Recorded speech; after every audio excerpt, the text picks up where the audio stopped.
Here's a great drill I got from Don McCormick of Canada. Don is an ex-ATP player and Canadian Davis Cupper. He recently spent a month in Hawaii where we drilled and trained as he's preparing himself for the World's ITF 65 Championships in Turkey. Don's game is all about net rushing, even in the 65 and over division. Net rushing may be a thing of the past, but if you do want to attempt this strategy, you'll have to perfect this drill.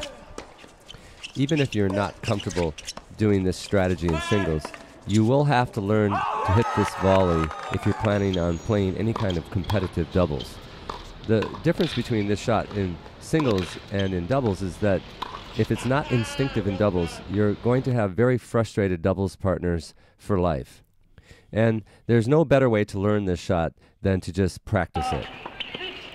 Instead of positioning yourself at the service line, position yourself where the chalk line is, and then the first feed can be hit at any part of the body. What's good about this drill is you don't necessarily have to have your feet set. On this first volley, it is basically hitting it on the move as you're stepping into the court. This drill will complement any type of player who still would like to occasionally serve and volley.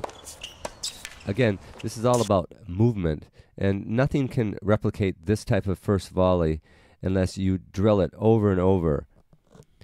It's rare in today's current game to see a player rush in from this position, but in many of these examples, we see Stepanek still doing it against many of the top players today, and he still has success up at the net.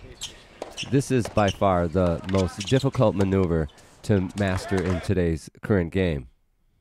This is due in part to the speed of today's current players and their ability to hit dipping, driving topspin returns.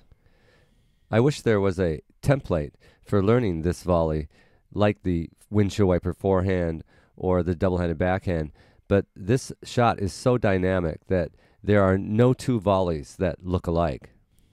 It really comes down to, is this shot instinctive in you or is it not?